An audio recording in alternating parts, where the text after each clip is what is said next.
The following program is being brought to you on the Voice America Empowerment Channel. For more information about our network and to check out additional show hosts and topics of interest, please visit voiceamericaempowerment.com.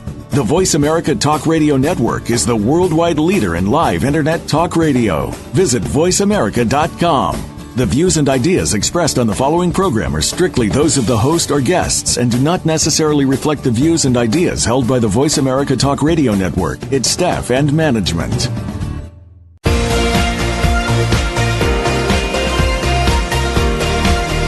Welcome to Living Well with Ann Beal. Our show is a health show, a lifestyle show, and an empowerment show rolled into one. Get ready to hear some stories of success, healthy living tips, and suggestions to get motivated and live your best life. Now, here is your host, Ann Beal. I am here today at the Sage Summit and just having a blast already today. I got here early. I got to see Tony Hawk, William McDonough, and Bree Pettis, and Dolly Singh, who's transforming the high heels. All physics and design and computers has been really awesome. And then I ran into yesterday this wonderful woman that just fascinated me. Her name is Geni Whitehouse, and she's been called the Comedian CPA, a self-proclaimed nerd, former technology executive and CPA partner. Geni Whitehouse has made it her mission to eliminate boring from the world of presentations. And I found this fascinating because she is a CPA, and CPA are not the most funny, super social people. I was a math major and I was kind of social, but most of my friends were not. And so I came across Geni, the Comedian CPA, and I'm like, how does that happen? Welcome to the show, Geni. Thank you, Ann. It's great to be here. And thanks for all those kind words about my profession. I mean, I can't believe you think that. We don't, what? Us? No personality? Shocked by that. We're great with tax codes. We got all these great insights to share. And it really became evident to me that no matter how smart you were and how much you knew, if nobody understood what you said, you really weren't having that big an impact. So that's my mission, to try to change that. And it's been a long time. I've been fighting this battle a pretty long time. Well, so you are one of the speakers here at the summit. And how did that happen, that they found you as a CPA and a comedian CPA? Well, I started with Deloitte right out of school, and I actually decided in 7th grade, that's really kind of scary, that I wanted to be a CPA. I was a nerd even back then. I was good at math, and I discovered that was going to be the profession that I wanted to be, so I started working towards that. My whole trajectory at that point was to become a CPA and be an accountant. So I worked for a long time to be partner in a CPA firm. I finally achieved that goal after 15 years of work, starting with Deloitte and moving into a small firm in Atlanta. The day I made partner, though, Ann, it was a crushing day for me because I looked around and went, oh my gosh, I'm going to do this for the rest of my life. I was doing taxes. I was in an office. And the only part of the job that I really enjoyed was interviewing the clients. That might send you a message, right? I was very slow to listen to that message, unfortunately. And it took really getting to the pinnacle of what I thought was my dream for me to sort of stop and go, this is it. I'm walking away. I don't want to do this anymore. And if I do this for the rest of my days, I'm going to die miserable and unhappy. And probably at a young age, because I was really struggling to fit myself into a mold that really didn't fit me. But I didn't know that there was anything else that I could do. I knew that I had an ability I had done a lot of computer consulting, one-on-one helping people with businesses. And I knew that's when I felt like I was really alive, not when I came back into their tax returns in my office. But you know what you did that I didn't do was I was an engineer, and my personality just... it didn't fit very well. And so I ended up, I did it for quite a while, but then I ended up changing fields, went back to school and added on the mental health field and wellness. And so that's kind of a leap too. Yeah. So where did I use my engineering and software and computers? In my office, right? Yeah. And so it's amazing what I can do. But as far as a field, what you did instead was, it dawned on me as you were talking, it was what the geniuses on the stage today were talking about when it was the physics and design engineering, William McDonough and Bree Pettis and Dolly Singh, to find where there's a hole, what's missing, and fill it, right? That's right. And that becomes your niche. And for you realized you could change the field in some ways, which is what you've been doing. And I wish I could say I was smart enough to figure that out. Like, a light switch came on and immediately knew this is what I can do. I can take this. I mean, this is 15 years of investment. I mean, took this horrible exam, studied all this boring crap, learned the tax code, all this stuff, and here I am, I'm going to walk away. And I thought at that moment that I was a huge failure. I mean, the feeling of that walking away from this thing is I've wasted these 15 years, and I'm a failure. I can't do this thing. And part of what really made me realize it was when I looked around at everybody else in my firm, and the satisfaction they got from that, and the joy, and the ease with which they did the job, whereas I was struggling. I mean, I was working 12 hours a day to get the work done of other people that they could do in a lot less hours, and I was only being average at the end of the day. It took me 12 hours just to be average, and that's really frustrating and demoralizing for a human being. So thank God I was stupid enough to go, I'm going to walk away. I didn't have a clue what was I going to really do. I luckily had some clients that I knew I could go do some work for, and that helped me sort of have confidence. There's at least one or two things I can do. And the first thing I did was teach. And that was a real miracle, because that's when I got to start really speaking and presenting. And the first moment I started doing that, I went, this is it. This feels right. But you also ended up taking stand-up comedy, right? Well, that was much later. That was when that was after I started with this teaching thing, really launched the speaking, and realized, this is more along the avenues of what I can do. But I was still teaching technical subjects, so it was still a good fit for the nerd thing that I had going on as well. So I could sort of bridge that gap. But it took me a long time to realize that a speaking gig was really a job. It was like, well, this is not real work. It's not hard and painful, so therefore it can't really be. I can't make a living doing something that I actually enjoy. I mean, I think a lot of us have that sense. It's got to be painful. It's like weight loss. If there's no pain, there's no gain, or working out. And it's just not true. We beat ourselves up for so long doing what we think we're supposed to do instead of listening to that little voice inside. And doing that thing. And I actually did a TEDx talk about that little voice versus the other voice. The small, quiet voice for me, I refer to as my basset hound self. Yeah. We raised basset hounds as a kid, and I'm from the South, and basset hounds are kind of, nothing but love. That's the true flame that burns inside. And the other voice, I was also raised Catholic, is the voice of a nun. The one with the ruler who slaps you on the wrist if you're not following the rules, and you're going to go to, burn in hell, and you got to go to confession if you do the wrong thing. And that's the voice, that punishing you should voice, is the one that we end up listening to because it's louder. Well, so that's the one that when you realize this field doesn't fit your personality very well, that said, oh, you're so stupid. Exactly. You should, You failed. Look at 15 years and all you put into it, and what a failure. You're a huge failure, and I carry that around, and there's still a sense of that. But failure, what they said even today, is failure is. They had such great words. I wish I could remember. God, it was very tweetable. It was very tweetable. William McDonough, when he speaks, oh my God. I was like, I ran into him when I was walking out. I was like, oh my gosh, that was so wonderful. let me affirm you. I get to touch him, and so he did say, he said that failure is just. It wasn't he didn't use the word opportunity, but it was education to know what to do next. It is. It's it's like putting your hand on a hot stove. You learn not to do that again. And that's what failure is. You try these things on the way. You refine what it is that you really want to do by failing along the way. And again, I think that I just thank goodness that I had the stupidity, I think, to not fear that there wasn't something else out there. Yeah, and you took the education that you had and everything, and they say fail. What did William McDonough or it was Bree, fail early, fail often. Yeah, because I wish I failed earlier, Anne. I should have failed a little earlier. Fail it 1 year instead of 15. That's right. But that led you to really transform your field as far as adding to it.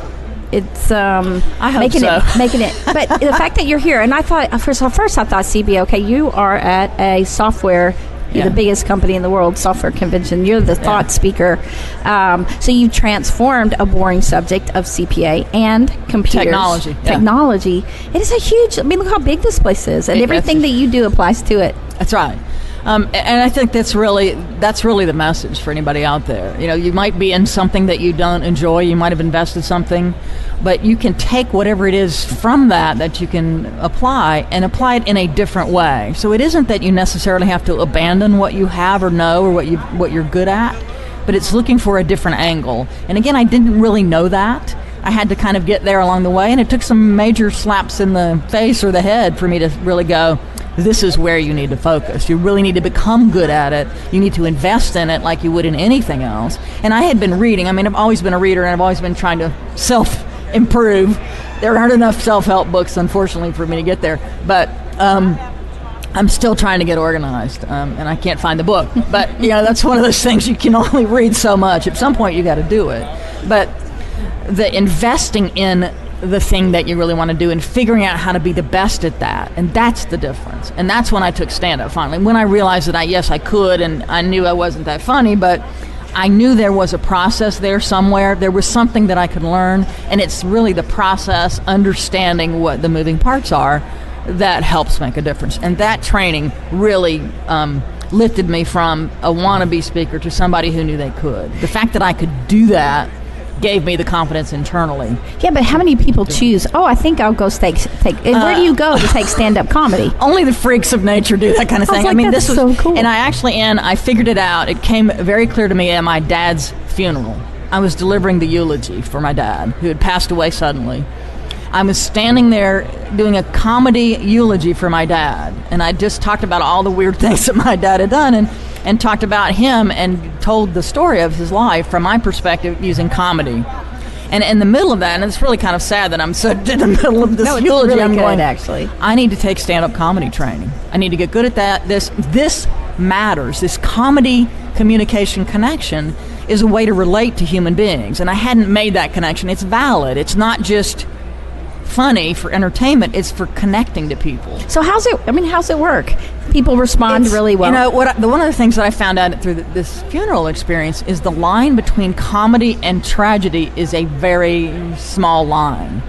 Right. And both allow you to express the emotion, and it's a very similar emotion. And what got us through the funeral as a family was comedy. We had a dinner the day before the funeral where everybody told funny stories about my dad, about all the goofy things that involved him. And it was amazing how that healed for us, and it allowed us to partake of the experience of relishing my dad and his life. And grieving in a healthy way. And grieving, and you really get the same emotion out. Yes. And talking in a way that you can talk about it when someone passes away, bringing it up, but it's a way to help them speak it so that they can heal. But it also, the humor almost, it makes you've heard people laughing and crying at the same time. It's the same feeling. Yeah. It's the same release. Yes. Even though you're not, and we were crying and laughing at the same time in many cases. But it's really that moment that really made it clear for me, because there's pain in the world of not knowing things, and it's not the same sort of pain, but the comedy is the bridge that you can use. And I had found myself using comedy as a way to diffuse the nerd. You're a nerd, you got all this scary technical knowledge you can lord over people, and in dealing with small business people one-on-one, I always use comedy, and I made fun of myself, going, I might be a CPA, but I don't know anything anyway, and and this is no big deal, and let me help you understand it. Don't be afraid of these accounting terms. So I had already sort of applied it, but in a very informal way. So you also are from Napa, California. I'm not from there, Ann. You live there. So I was like, how is it that you're live from there, y'all? You can clearly tell I'm not from there. And ask anybody in Napa, no, I don't belong there. I'm not from around here. But, it's part of the journey. And actually, Sage, I was a VP at Sage. Sage is the reason I ended up in California. They actually moved me out there. I was an employee of Sage. And they moved me out to California to do a role at Sage. I was running a product that was based in Pleasanton, California, and also working with CPA. So again, I've always had this sort of connection back to CPA from the other side. But left Sage and had met some people that were doing accounting differently in the Napa Valley, and they approached me and said, you need to come do what you do with us. So a couple days a week, I get to play with wineries in the Napa Valley. That would make you smile and laugh. And who would have dreamed? I'm from Greenville, South Carolina originally. The best thing we drank out there was Franzi in a box. It had to be a big box, And you bring that up in Napa Valley, and they just kind of, oh my gosh, what are we dealing with here? So how do you make CPAs accounting funny? There's... Because you teach this session. It's 30 minutes. Is the session 30 minutes? Yeah, I have 30 minutes, and I have 2 sessions today, actually. It's a perspective. And it's not... people because I took stand-up comedy, people think I'm doing stand-up all the time. That couldn't be further from the truth. But what you do is look for the angle. You look for something that is a surprise or different, and you communicate a topic in a different way. So that's what I do. So I don't do stand-up routines, and people always ask me to tell a joke. I don't do that. I walk past. You don't look like you're putting on a show. Stand-up does not involve jokes. It's about telling stories. It's about finding a way to flip things on their head. And that's what excites me about what I do. So I find an angle. I find a piece of code or a tax law that's ridiculous, and I talk about it as a way to educate people about concepts. So sales tax, for example. One of my first talks that I did was for a company that's actually on the floor today called Avalera, and they have automated sales tax. Does that not sound like the most exciting topic imaginable, Ann? I think an automated tax of any kind is bad. Who does not want to talk about sales tax all day? So I had to do a topic for that, and what I did is go through the tax laws in all the states and find these ridiculous rules that you had to honor in order to do sales tax right. And one of them was donuts. In order to determine the taxability of a donut, you had to figure out how close the donut was to a utensil. What? This is in the tax code. I'm not surprised, in Utah. actually. So if you're a sales clerk in a retail grocery store and you sell donuts, you got to go measure the fork distance from fork to donut in order to figure out whether it's taxed at one rate or the other. So I just found all these things. There's a thing about the big ice or the little ice. There's a thing about the size of the marshmallow that determines taxability. So it's that kind of stuff. And for me, in order to be inspired to come up with a presentation, I got to find the funny something. I got to find the weird angle or something I can pick at. And once I do that, my whole presentation comes together. So that's what it is. It's more about finding a crazy angle and then working it. Well, yeah. So if there are accounting or CPAs out there, how would they find you? So CPAs find me online. I have a website called evenanerd.com. I speak at all the accounting shows and most of the technology shows. A nerd can be heard. Even a nerd can be heard. I wrote a book called How to Make a Boring Subject Interesting. It's available on Amazon, and the subtitle is 52 Ways Even a Nerd Can Be Heard. So they find me. I'm in at most of the shows, and I'm known for making boring stuff interesting. That's my life's work. And the CPAs, my advice would be don't try to... Everybody doesn't have to be funny, but what everybody has to do is work from what they have. So what I discovered is nerd was something that held me back as a kid. I mean, I was a smart nerd in calculus class in high school. It didn't lend itself to being the first person asked out for a party. In fact, I was never asked to any party in high school. I was the nerdy smart girl in the back, who didn't say anything, believe it or not. But I knew that was one of the elements of who I am. I knew that I have this southern thing going on. I knew all these elements of who I am. Eventually, I figured out these are things that are really part of who I am, and I'm going to use those. So I play off that. Hence the name Even a Nerd. I might be a nerd, but I got something to say, and that's where it came from. That is wonderful. So in the TEDx, where was that you were? The TEDx was at TEDx Napa Valley, the local event in Napa Valley. I was the first speaker in the first year that event was put on in Napa Valley, and that is the most frightening thing I have ever done. I've heard that people say that. And is that on YouTube? Can people see that? It is on YouTube. Geni Whitehouse, TEDx Napa Valley, Basset Hound and None. There aren't very many of them with that title, and you'll be able to find that one pretty quickly. And it's Geni. It's Geni, G-E-N-I, and Whitehouse, where the president lives. White House, yeah. Yeah. Well, and I think that you make this convention, a lot more fun for everyone. Thank you. And people played off of you, I hear, as you're going on.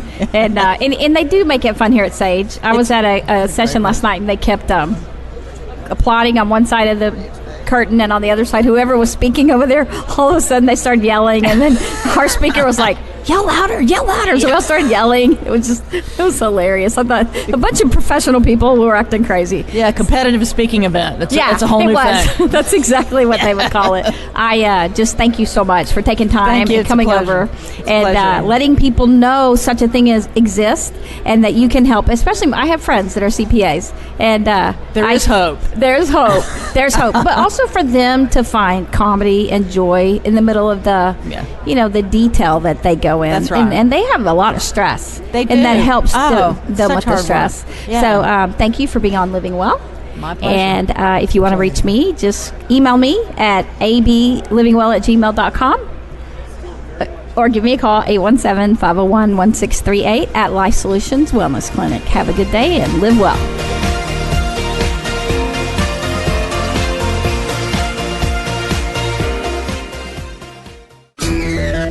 Friend us on Facebook to keep up with what's empowering the world. Voice America Empowerment. Most married men experience frustration because there are things they want from their wives but don't know how to get them. Nothing seems to work. Desires are unfulfilled, fantasies unrealized, and relationships become stagnant. Men are desperate today for a richer, deeper, more satisfying, and intimate marriage. Dr. Jim Slaughter teaches men how to have the passionate, fulfilling marriage they've always wanted. Call 817-991-4964 or email jslaughterphd@yahoo.com to begin transforming your marriage into what you want it to be. Follow us on Twitter for more great ideas at Voice America Empowerment.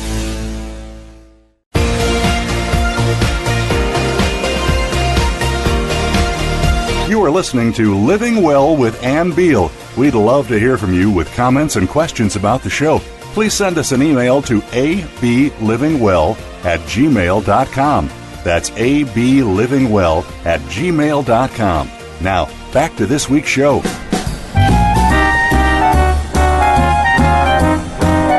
Hi, this is Ann Beal. Welcome to the Living Well Show. We are here at the Sage Summit, and I have just a wonderful guest today. He is actually a thought leader speaker for the Sage Summit this week. His name is Evan Carmichael, and he is a fascinating individual. I actually sat in on some of his sessions while I've been here. Evan, at 19, he sold a biotech software company, and at 22, he was a venture capitalist. Welcome to the show, Evan. Thanks for having me, Ann. It's a pleasure. Now, you're from Toronto, Canada? I am from Toronto, Canada. Wow. And how old are you now? How old am I now? Let's see. What year is it? I am 35. You are 35. 35, yeah. Well, you don't look 35. You look very healthy. Oh, well, thank you. So today, you actually work with entrepreneurs, right? Yeah, it's my passion. Your passion. What do you do with them? You know, it started when so you talk about my first company. I was 19. I had a software company, and I made all the wrong decisions that you can make as an entrepreneur. And we struggled, and we failed, and I turned down, six-figure jobs, starting salary out of university to do this business where I thought I'd live my entrepreneurial dream, and I'm making $300 a month. Can't survive, beans for lunch every day, and if we ever got a new client, we'd celebrate with a win at McDonald's to get French fries. Not even a full meal, just celebrating with French fries. I can relate. And, I told my partner I quit once, and it took everything out of me. And up until that point in my life, everything I'd done, I had success with. If I applied myself, I worked hard, I would have success. And here I was, like, busting my hump like nobody's business, and I wasn't getting anywhere. And I found my path, and I hit, like, rock bottom, and I found a new way to stand. We turned that around, and my passion then became helping other entrepreneurs avoid the struggle as much as possible, continue to believe in themselves, continue to have the motivation to keep going. And I just love seeing an entrepreneur who's dedicated to what they're doing and knowing that what I've said has touched them and helped them, and they're going to take that and go apply it to help make the world a better place somehow. So when you were 19 and you had the biotech software company and then you sold it, you had to have made it successful. Yeah, we did. Yeah. So we started off not successful, obviously, and I hit rock bottom. And I remember I told my partner I quit, and it was at a family event. And after I told him I quit, I just remember crying my eyes out. My mother came up to me and put her hand on my shoulder, and I don't even remember what she said, but tears are coming out of my eyes, stuff is coming out of my nose. It was like one of the worst days of my life because I was never a quitter. Like in anything I did, I didn't want to be a quitter. And the next day I woke up and said, you know what, I got to do this. I got to find a way to do it. But what I've been doing so far isn't working. Like, it is not working. Obviously, we got to find a different way to stand. And the big realization that I found was I'm not the first guy to try to sell software before. So instead of trying to come up with all of the creative ideas and how to market myself, I'm just going to look at who has had success and see how can I model them. So I looked up to Microsoft and McAfee and Intuit, all kind of big companies in the software space. And I don't care how Bill Gates makes an extra $1 million now, right? Like, right. It's not relevant. But how did he go from 0 to 1? Like, how did he make that first million? That's what I wanted to do as an entrepreneur.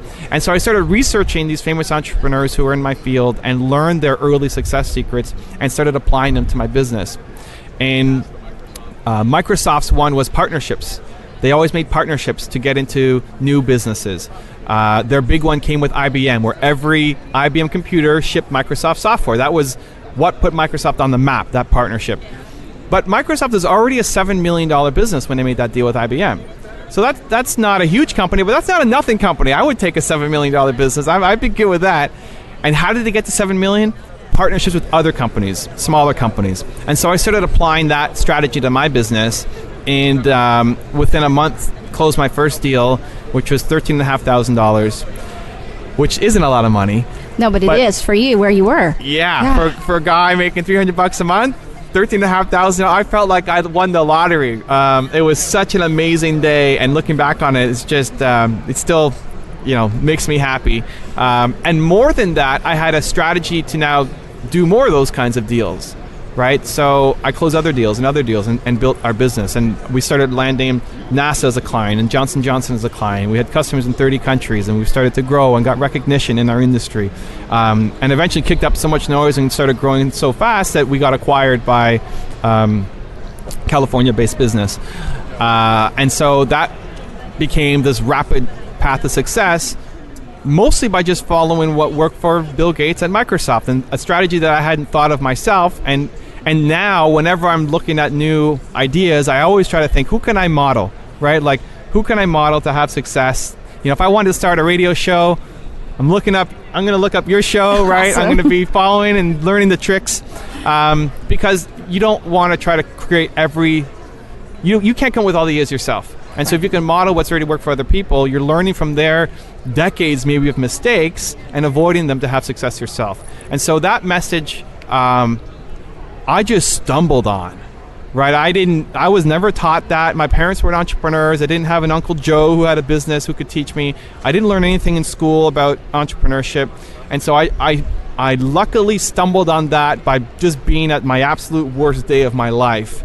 And I thought, this is such a powerful concept that I want to help share that. And I want other entrepreneurs to learn that. And I want to try to be a force for good so they don't have to go through all the terrible things that I had to, and just the soul-crushingness. Yeah, soul-crushingness, of yes. running the business and not getting success. And so that's what drives me forward.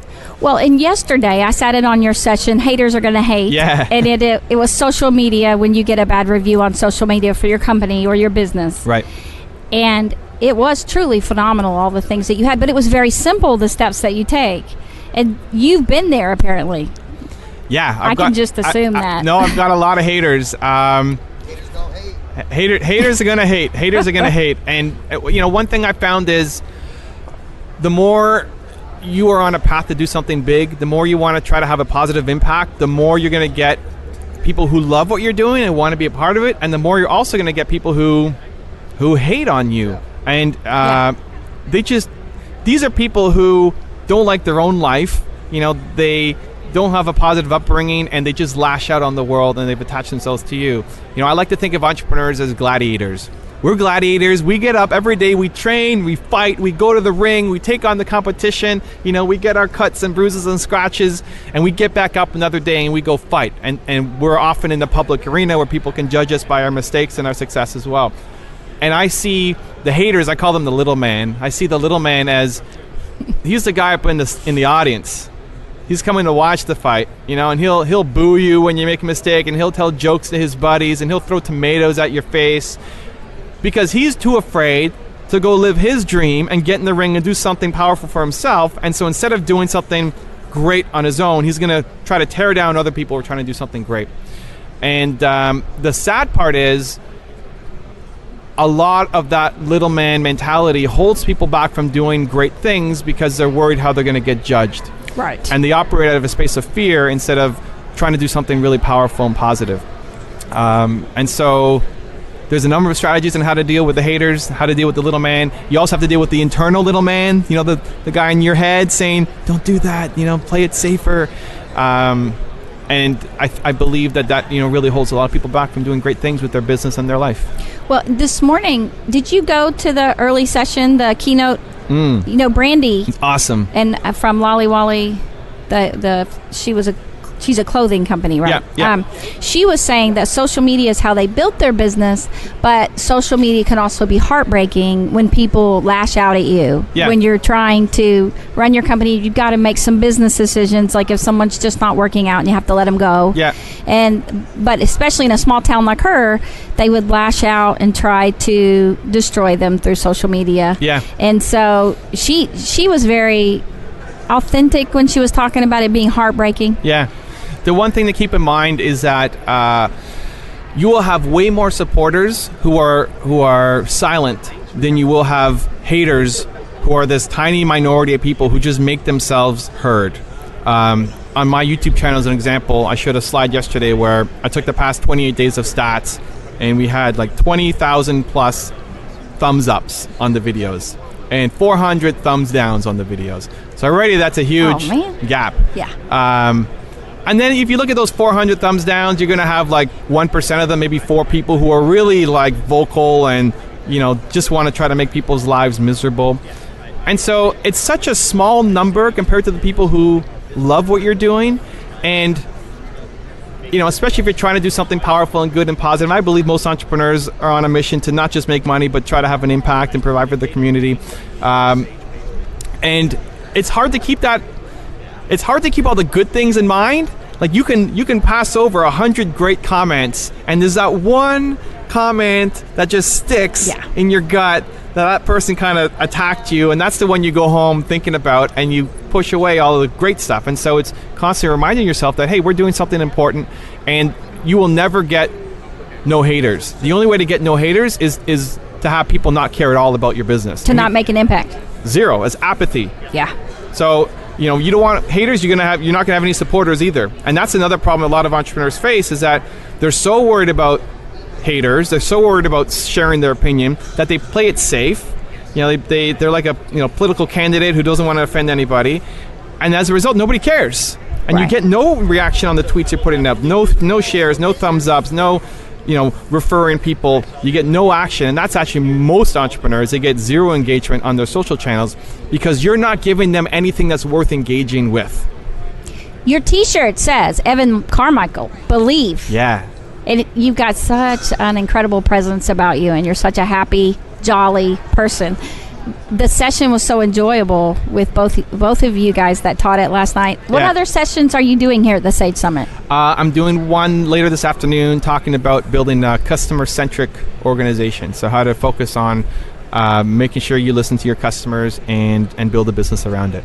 So how do you become a speaker at the Sage Summit? Do they just hear about you and get so excited about you, what you do in your business? Yeah, there's a lot of different ways, I guess, to get noticed and stand out. My personal way is I like to kick up a lot of noise in my industry. You may not believe it, but I'm a pretty introverted guy. That is hard to believe. I know, but it's true. Like, I am not the guy. I don't talk to my taxi driver. I don't talk to the person next to me on the airplane. I don't network. I don't enjoy it. I'm not good at it, and I don't want to be good at it. I'm okay with understanding my strengths and what I'm good at. I love people, but I end up doing things like this. We do radio shows. I do speeches, and people end up coming to me, and we have conversations. But I'm not the networker out there like saying, hey, you guys got to go visit my website. So the business focus on me being that salesperson, I would fail. Luckily, there's a lot of other ways to build a brand and to be successful. And my chosen way is to provide amazing content in my space. So right now I'm all in on YouTube. I'm focusing a lot of efforts on my YouTube channel. I'm doing 2 videos a day, moving to 3 videos every day. And I've built up a community, and it's the fastest growing channel in the entrepreneur space on YouTube. And so because of that, people take notice. Entrepreneurs take notice, brands take notice, Sage takes notice, and people reach out to me and say, hey, we'd like to have you come and be a speaker. It helps that I'm in a visual medium. Yes. If you want to be a speaker, you need to have videos of yourself, right? If you're just a writer, then you might be invited to write for other websites, but you're not going to be invited necessarily to be a speaker at an event. And so there's a lot of different ways to do it. I don't want to say mine is the only right way, but again, my approach has been show a lot of videos, show me speaking, and just produce amazing content on a regular, consistent basis and build up a name for yourself so you get invited to places like this. Which is what you said yesterday about content being important on your website. And if you were doing 3 videos a day, okay, I'm going, how do you do 3 videos a day? Yeah, it's insane, right? Yeah. It is insane, and nobody's doing it. With the team, with the team and me getting better. When I started, it was me, just me. It took me, a whole day to do one video, just record it. I was not fantastic on camera. I would take my DSLR and set it up, and I'd have to have somebody on my team or my sister come and just like focus it, and then leave the room because I couldn't talk with anybody. That's hilarious. In the room.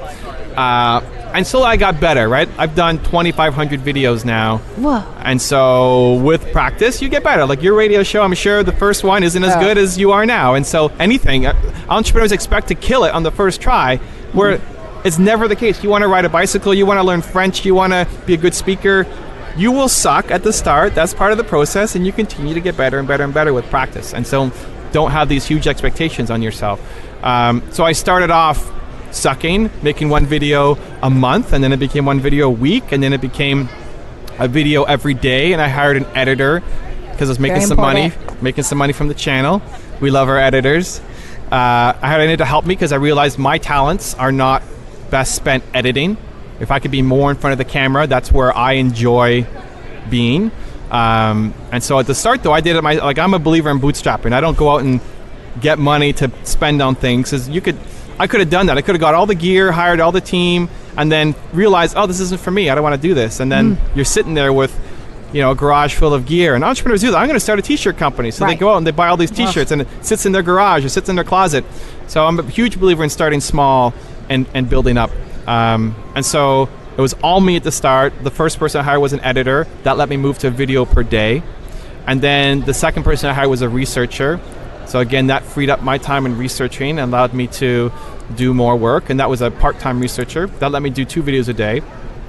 And now I'm moving to 3 videos a day, and I moved the researcher to be full-time, and I hired a second editor to help me edit all these videos that are coming out. So what did the researcher do? The researcher is doing a lot of background information. So some of the content, for example, what really helped me in my business, my biotech software company, was the modeling success, right? Finding famous entrepreneurs like Bill Gates and learning from them. And so I wanted to take that message and help make it easy to model success and make it digestible.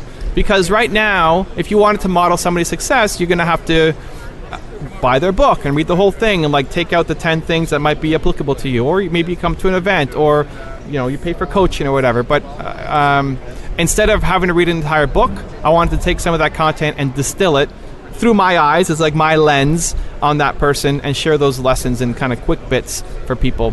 One, to motivate them, and one, to give them concrete ideas you can try in your business. That takes a lot of work. Yeah, to do that. Wonderful, though. Wonderful. Research on all those entrepreneurs takes a lot of work, and to be able to deliver it in a way that is, in a 5-minute video, it's got to be super tight, super compact. A lot of entrepreneurs even aren't great at telling their own story. I'm sure if you've interviewed guests, they get long-winded and they can't tell their story quickly. And so that's part of what we do on the channel. And I love doing that, because doing the research inspires me, right? Yeah. But it still wasn't what I love. I love more being on camera and telling the story. So today, when they had the conversation with Chad Hurley this morning, with the YouTube creator. Yeah, YouTube founder, yeah. And he was talking about what's next, what he'd like to do later, more editing services and things like that. Did you relate to that talk real well? I love Chad. I met him backstage before the presentation went on. That was awesome. I'm in awe of what he created. YouTube has changed the world. Yeah. Impacted so many different industries. It's great that he's moving on to something else that he's really passionate about, really excited about. I'm sure my video editor might be excited by his new program that he's coming out with.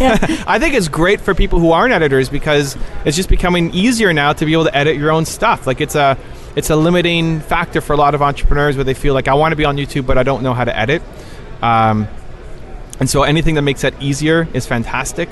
But where I'm at now, I guess I have an editor. So now I'm worried, well, how do I get better? How do we produce more content that people can relate to on YouTube? So what do you call yourself then? Because you found a niche, right? Where, and I guess in Toronto, do they call it a niche or do they call it a niche? Both works. Yeah, because your whole thing is to help entrepreneurs be more successful, do it faster, easier, and you're providing that. So yeah. Yeah, it's fantastic. I mean, I'm based in Toronto. My audience is mostly American because the nature of social is that there's way more Americans than Canadians. It's hard. What I've done is I say I believe in entrepreneurs, and that opens a discussion. Somebody says, "What do you do?" Well, what do I say I do? I have a website. I have a YouTube channel. I have a book. So I prefer just saying I believe in entrepreneurs. If you look at my Twitter bio, it just says Evan Carmichael, I believe in entrepreneurs. And I find it just opens up a conversation. And then wherever people want to take it, like if I'm talking to you, you'll have one interest, we'll take it in one way, and somebody else will have something else to take it that way. And I find it's just a cool conversation starter, and I go from there. This morning, Karen Baker, I think it was Baker, the ambassador, the government's ambassador for small businesses, she was sitting in between Jane Seymour and Brandy. Okay. She was the one from the UK. Okay. Did you see that? The Baroness? Yes, the Baroness. She's a Baroness. How did I miss that? Yeah. Wow. Brady, Karen Brady. That's it, yeah. I should know that. She's I always amazing. think, I know she's amazing and hilarious. Yeah. And incredibly strong. Yeah. Confident. I was totally blown away. She described what she believed an entrepreneur was. Yeah. And I thought that was interesting because I don't think I've ever, you think of entrepreneur, you think somebody starting a business. Yeah. But she said a great entrepreneur is someone who takes risk. Well, first they have an idea and they understand what the need is, and then they move forward and they put their own money in. She very much was defining it, and then and they take risk. Yeah. And they have the skin in the game, kind of, But I've never heard anybody kind of define it to how to be a great entrepreneur. Yeah, I believe 90% of America wakes up and drives to a job that they hate. And people are living for the weekends, they're living for the evenings, and they're too afraid to follow their passion and do what they're actually excited about. And so they're waiting for the weekends to just get away and can't wait for that next vacation to come up. And that's not a way to, in my view, to live. It's not a way to have a positive impact on society, and it's not a way to be a happy person. And it's not good for your health. And it's not good for your health. It's true. And everybody has an idea. Everybody has an idea, and maybe multiple ideas, and you've thought about, I wish I could do that, and then you never actually take any action on it. And I think that's what makes a difference, where the entrepreneurs are the ones who actually take some kind of action. And it doesn't mean, I'm not in the camp that says you have to quit your job and go all in and burn all your bridges and, throw over your boss's desk or whatever. Like the movies make it. That's true. I think you can start part-time as long as you're making sure that you're doing things every day, like half an hour at least every single day. Keep growing your business. Ideally, you're in a job where you're learning to be a better entrepreneur as well. You're not just taking some McDonald's job. You're doing a job where if you want to be a radio show host, then maybe you start off as an intern at a radio show network, right? So you're learning the business. You're getting paid to make mistakes. And you don't give up. And I think that was one of the things that Karen had said is that, you are going to fail. Maybe a lot, but she even said that I think it was her. The importance is to never give up, to keep going and keep going, tweak it, kind of, and keep going. So for you've had ideas that you didn't implement, I guess. Because I know I have. Sure. And I hear all the really top speakers here today saying that. And I think, I've had so many. And when I haven't done anything with them, eventually somebody else comes out with it. Yeah. And I always think, it's weird. It's kills like you. I had that idea. Yeah, it's like if God gives you the idea and you don't do anything with it. Yeah. He's going to give it to somebody else. Yeah. It's really weird. And so anything for you that you just wish that you had done? No, I don't have a lot of regrets. I have a list of to-dos, I guess, a list of ideas, but I'm not the kind of person who's like, I wish I could do this in 5 years. As soon as I start having that conversation internally, I'm just the kind of guy who'll just start doing it, even if I don't know how it's going to work out. I hate living with regret. And I think back to Jeff Bezos, who's the founder of Amazon.com, and when he started, he was a VP at a investment bank and was like on the path, fast track, youngest ever VP at the company, going to be the C-suite. And he left it all to start an online business called Amazon.com at a time when people thought, you're nuts. Like, what are you doing? Who's going to buy books online? This is ridiculous. Why would you do this? And he said he didn't want to live in regret. He didn't want to live with the thought, like, what if I did that? Yeah. And that would haunt him. So he tries to think back to, like, he's 70 years old. He's looking back on his life. Would he be happy with the decision that he made now? And he felt like he could always go back and get a job in an investment bank, and he had to go try this. And that applies to business. That applies to your life. That applies to anytime you have that little voice to say, I want to do it, but I'm afraid. I find it helpful to think, okay, if I'm 70, I'm looking back at my life at this moment right now, would I regret not making this decision? Well, yeah, and I think that fear is good in that it does keep you working hard. You know, if you're not afraid, like even if you're not afraid for the show today, then you don't prepare. Yeah. And so fear is helpful. And I think that some people who are not afraid, they don't do things well. They don't prepare well. They're not professional enough. And so I think that extra energy is good for you, right? But it can also paralyze you. And they call it courage. You're afraid, but you go ahead and go forward. Yeah. And I looked at your bio. I was like, oh my gosh, this is awesome. Look what he did at 19 and at 22. It's just amazing. And so it's very motivating for people to hear. Now, how do people get a hold of you? You talked about your YouTube channel. Yeah, my website's evancarmichael.com. If you just Google Evan Carmichael, you'll find Evan Carmichael. Twitter and YouTube and all that stuff. Carmichael. 2 words together. Yeah. Yeah, and your YouTube channel too. Yeah. And, okay, so that is if they want to build a business and can get a lot of information from you. Now, what if they live near you in Toronto or around there? Yeah, I have meetups. I have a mastermind group that we connect once a month with local entrepreneurs, and I try to help them and grow their businesses. It's interesting you're in a mastermind group because that is the thing, right? I hear it a lot. Yeah. So mastermind means what?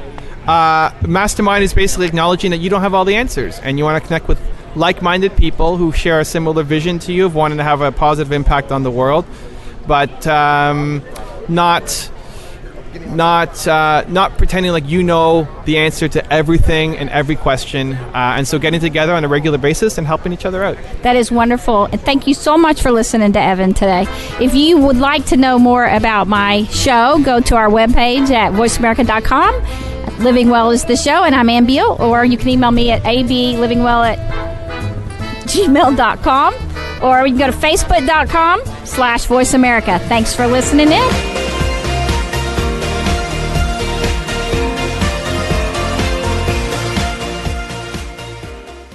Follow us on Twitter for more great ideas at Voice America Empowerment. Most married men experience frustration because there are things they want from their wives but don't know how to get them. Nothing seems to work. Desires are unfulfilled, fantasies unrealized, and relationships become stagnant. Men are desperate today for a richer, deeper, more satisfying, and intimate marriage. Dr. Jim Slaughter teaches men how to have the passionate, fulfilling marriage they've always wanted. Call 817-991-4964 or email jslaughterphd@yahoo.com to begin transforming your marriage into what you want it to be. Friend us on Facebook to keep up with what's empowering the world. Voice America Empowerment.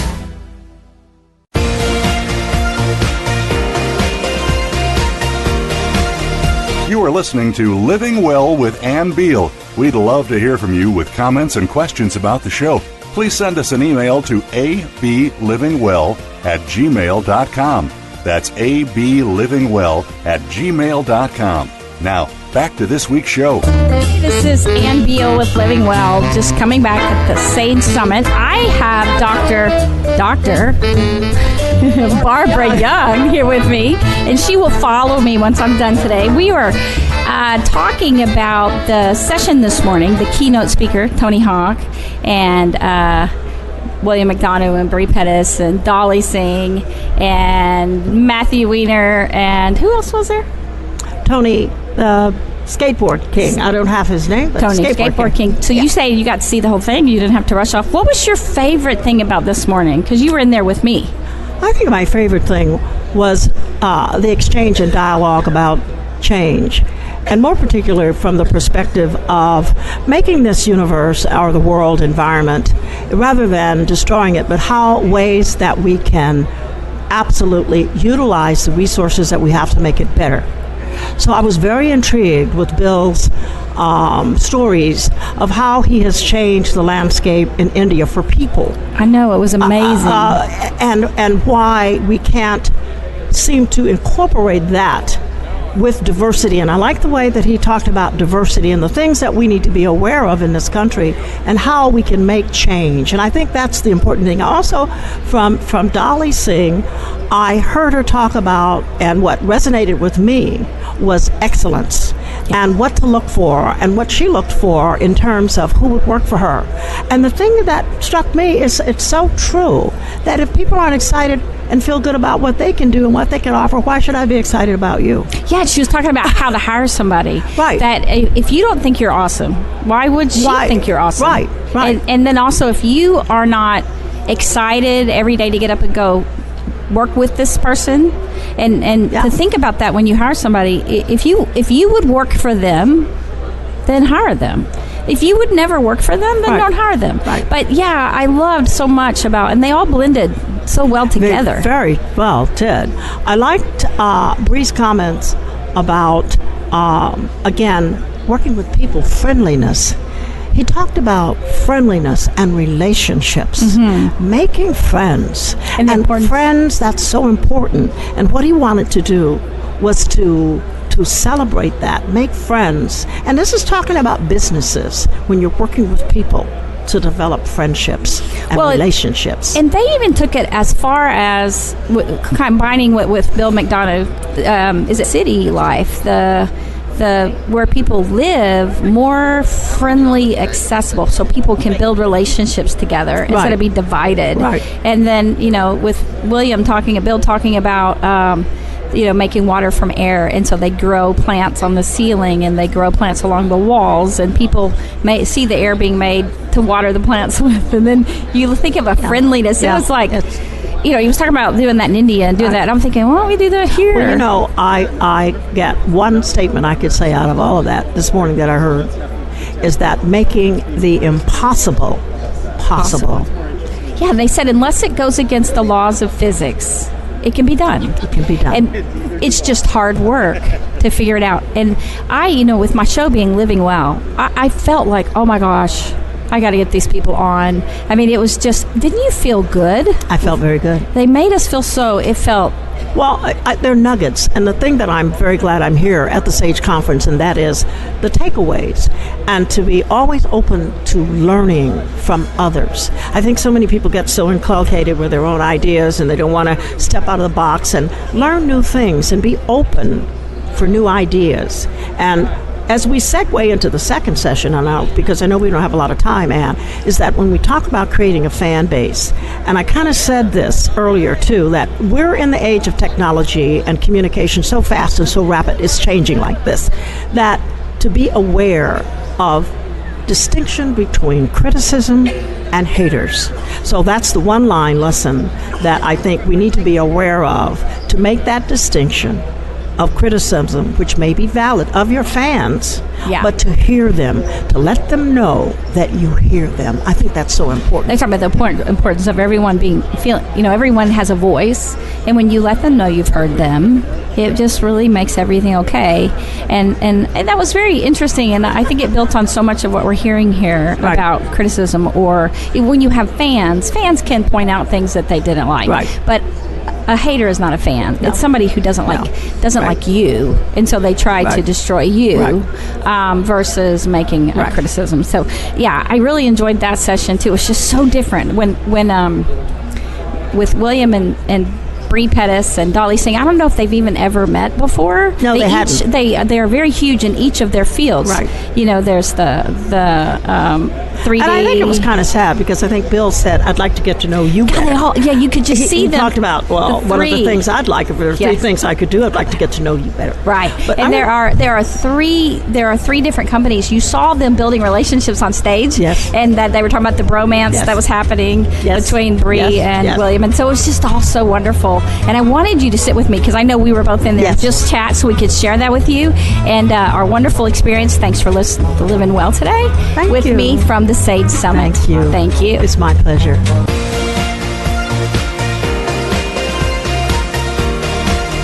Thank you again for joining us. Living Well with Ann Beal airs live every Wednesday morning at 7 a.m. Pacific Time, 10 a.m. Eastern Time on the Voice America Empowerment Channel. We can't wait to see you again next week.